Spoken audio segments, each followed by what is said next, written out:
Well, welcome back to Living Local Carolina. Today I'm joined by Dr. Anthony Thompson. How are you doing? Doing quite well, Katie, and yourself? I'm doing wonderful. First of all, we got the name came from Ephesians, 2nd chapter. Ephesians it talks about him dying to bring the two together as one new humanity.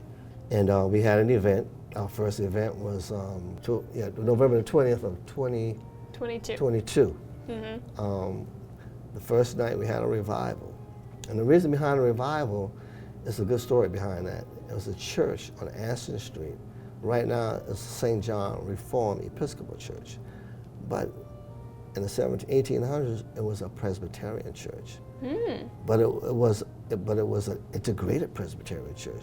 They had like 12 whites, 12 blacks, and about 48 whites. Anyway, he caught a lot of flack behind it. The pastor's name was Gerardo.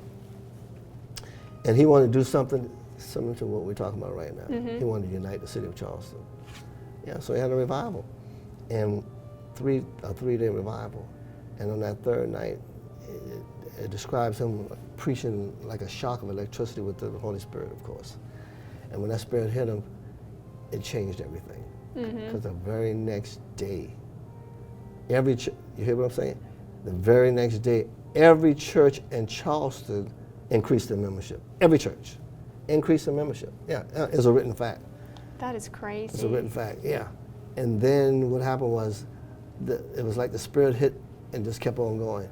As far as on the East Coast, from Charleston all the way to New York, over 1 million people got saved from that revival. And so the next day we went to 7 different landmarks in the city of Charleston.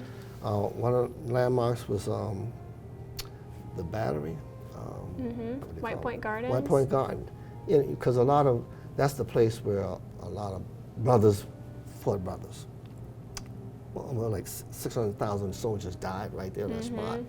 So that was a spot of hostility, you know. So we went there to pray, and it was over, having slaves. You know what I mean? So we prayed there that God would, change their hearts. You can't change what happened, Of course. but He can change the hearts of the people today, so that they will no longer perpetuate the hostility that took place there. Instead of hostility, let's talk about some peace. Then we went from there to Four Corners of Law, the same thing.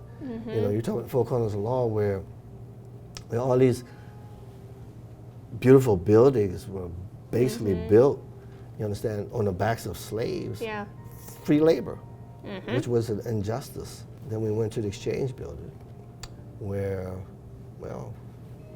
pretty much where the slaves came in at, praying about what happened there. Then we marched to the United States Customs House, of course, where the money came in from the transatlantic slave trade, and the Caribbean barons, who profited off of slavery. And then, of course, we went back to St. John's. Then we marched to Emmanuel, and you know what happened there. Then we marched to Marion Square. That's where we ended the march. Marion Square was the pinnacle point where everybody had the opportunity to express acts of penance, for the next event. Yeah, and so pretty much that's what it consisted of. Powerful day. Yeah, powerful day. We had people to join in, with us along the way.